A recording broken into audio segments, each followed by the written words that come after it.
had to navigate Orchard Lake Road near Middlebelt lately, well, you couldn't avoid the construction chaos.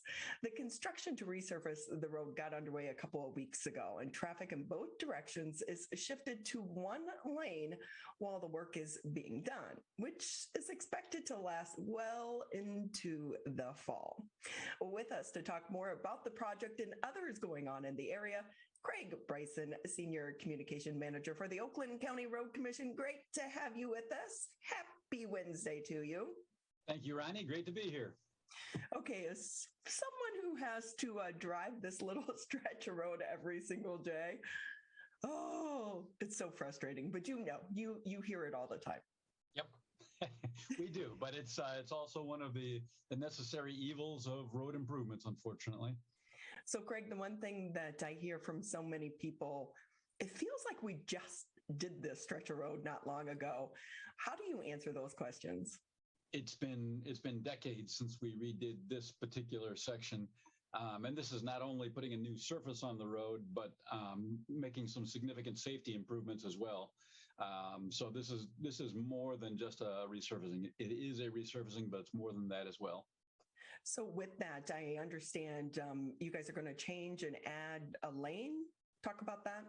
Sure. So sections of this portion of the road currently have a center left turn lane and sections do not. So the 4-lane section, which is basically from Pontiac Drive west to about the location of the old elementary school, is a 4-lane road with no center left turn lane.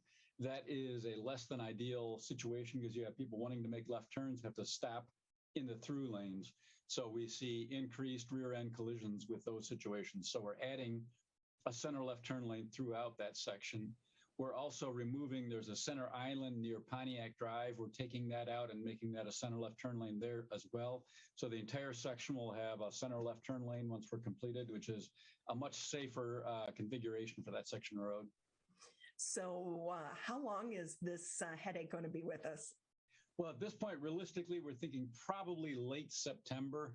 Of course, all that is dependent upon weather and contractor issues, but at the moment, that's what it's looking like.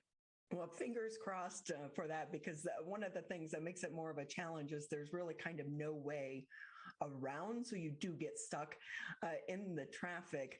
But that's not the only construction that's going on along Orchard Lake Road, because when you get further down near, I think it's Maple, but then again at 1413 in front of the shopping center, there's construction there as well.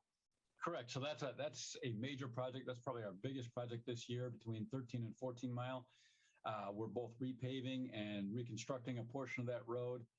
We're putting a roundabout in at the entrance to the driveway, just north of halfway between the 13 and 14 mile roads.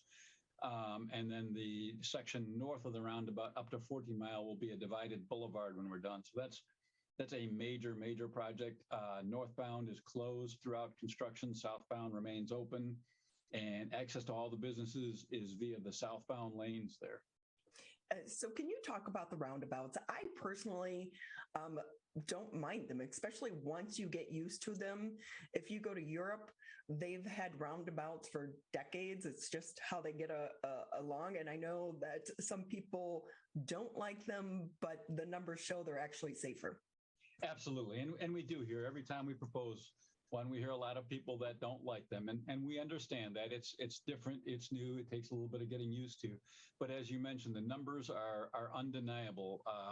Numerous organizations, including the Federal Highway Administration, the Michigan Department of Transportation, the Insurance Institute for Highway Safety, many groups have demonstrated that roundabouts result in about a 90% reduction in traffic fatalities at intersections. And that's huge. If we can eliminate 90% of the traffic deaths, we've really accomplished something. And that's the main reason we like them. Secondly, they move a lot more traffic a lot more effectively, so you have less congestion because you've got traffic going at all times in all directions. At a signal, you've got traffic stopped 50% of the time in one direction or the other. So this improves traffic flow and safety at the same time. And I don't mind them too because they get rid of that Michigan left. I don't, Absolutely. Who came up with that Michigan left? Right. And I love them because you're not sitting there at a red light for nearly as long as you would be at a traditional signalized intersection. You wait for the yield opportunity, then you go. It's a continually flowing process. And I greatly appreciate that part of it. So I know one of the other upcoming road projects has to do with Cass Lake Road. It was shut down completely going into Waterford, connecting Kegel Harbor and Waterford. It's making a return in August.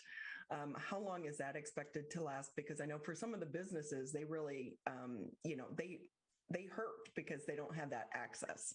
Absolutely. And we appreciate that. And we're trying to do everything we can to minimize the time it's closed. But it will be probably into October or November. That's a major culvert replacement, replacing the culvert between the two lakes there.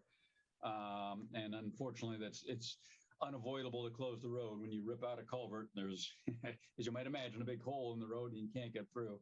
So, but again, we are sensitive to their concerns. We've talked to the businesses in that area, and we're going to get it done as quickly as we can and get out of there. That'll be starting in August at some point. And I know for some businesses, if you can kind of talk a little bit about this, they say that business does go down.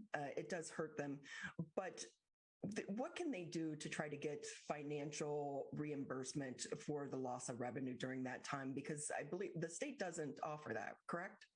Right. And that's a great question. We hear that all the time. And unfortunately, the inevitable reality is that every road eventually will be worked on. So wherever you have a business, eventually the road in front of your business will be worked on. That's an inevitability of roads in Michigan. We do not receive any funding to reimburse any businesses for the loss of business during that construction. We empathize, we sympathize, and we encourage our contractors to get the work done as quickly as possible, but we simply don't have the resources to reimburse them. You know, if you can imagine, every project that we do impacts some business to some degree, and it would tremendously increase the cost for those businesses if we had to reimburse them. But having said that, as you said, there are things they can do, and we've seen some really creative solutions from some of the businesses. They have, road construction sales. They'll send flyers or mailings or emails out to their regular customers that they have a list. They'll use social media to remind people that they're open, to highlight special deals they're having during those times. Anything they can do to bring people in, get them aware of the fact that they're still open is certainly good. And we encourage everybody to maybe crank up your marketing a little bit during these periods. Yeah, Craig, I told him that we should get creative and, get a paddle board and paddle people back and forth. Make a little bit, $5.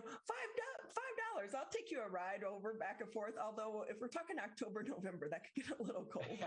That's true. Although I did talk to one business who said he was seriously considering talking to his neighbors across the road who had a link to across the canal there. Great, do it and publicize it. Right. And get a little bit of extra cash there as well. Right. So can we talk about the money for some of these projects? I know that in some cases, it's really kind of, you're pulling from, federal, local, state to make these projects happen. Yeah, most of them are a combination of funding. Obviously, wherever possible, we would like to use federal funding. That's the best way to do it, though it comes with some additional hoops and red tape. And traditionally, it only covers 80% of the cost. So traditionally, what we do on those projects is we'll split the remaining 20% with the community. So the community will pay 10% and we'll pay 10%. Oakland County General Government is also very good. We have a joint program called the Tri-Party Program, where we put in a third of the money. Oakland County General Government puts in a third of the money, and the local community puts in a third of the money. And a lot of the local communities use that to come up with their match of the 20% left over after federal funding. So instead of paying 20% of the cost, they're paying 3.5% of the cost, which is a great deal for the communities. But we'll look under every rock for any kind of funding we can. There are sometimes federal grants for safety issues. There are occasional state grants. There's bridge funding that's separate from road funding. So we'll do anything we can to get road funding, and there simply is not enough of it out there. But we're always looking for any that's available. So when it comes to the funding, are you seeing, like so many other businesses, that the cost has gone up due to employee shortage and supply shortage? Oh, it's skyrocketing. We're getting hit really hard. We're seeing anywhere from 10 to 30% increases in contractor bids on projects, and that's due to, the asphalt is a petroleum-based product, so petroleum prices are going through the roof, as we all know. Labor prices are up. Steel is up. Steel is needed for culverts and bridges, and for rebar in the roads. So all of those prices are really going up, and it makes it very difficult. And it means next year we'll be doing less work than we were doing this year because the money simply doesn't go as far.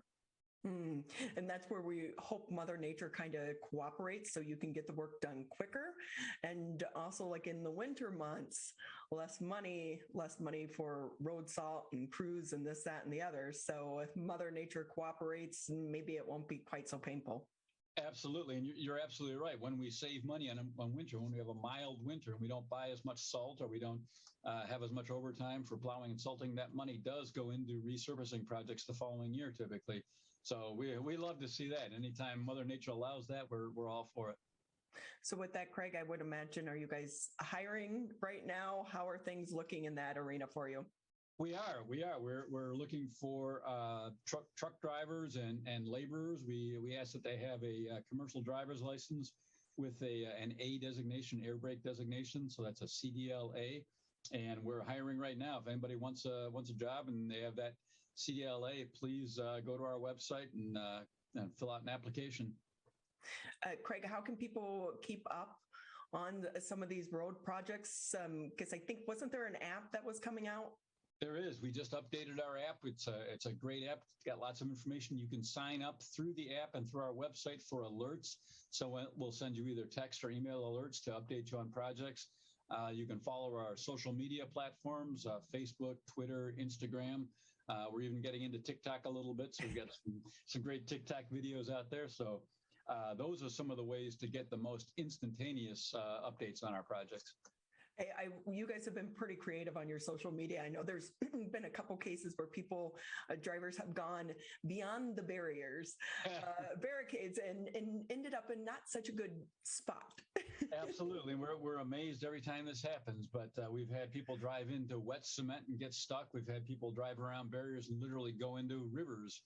And when we say the road is closed, it's for a good reason. We ask that people please respect that the road is closed and don't go around the barriers. Lesson learned the hard way. Absolutely. In so many cases, right? But I love that. I'm going to have to check out your TikTok, but I love the app because there's nothing worse than running into that wall-to-wall traffic and you didn't see the signs far enough down the road. So you're stuck in it. You can't get off the road to try to navigate around it. So yep. That's a huge, huge help. So Craig, it's always great talking to you. Anything maybe I didn't ask that you want to share? Let's see. Not that I can think of. We're just hoping to get as much work done as possible, and we appreciate everybody's patience as we do it. And when we're done, the roads will be better. It's so painful to live through, though. It really is, especially when it's in your backyard. Absolutely. Well, Craig, Bryson, again, thank you so much. We appreciate it. And your website for everyone. www.rcocweb.org or rcocweb.org. Well, Craig, Bryson, thanks again for your time. We appreciate it. Thanks for the update. And again, I know a lot of people take their frustrations out on you and your staff, but it's going to be better when it's done. Absolutely. Thank you very much. Appreciate the time. Happy day to you. You too.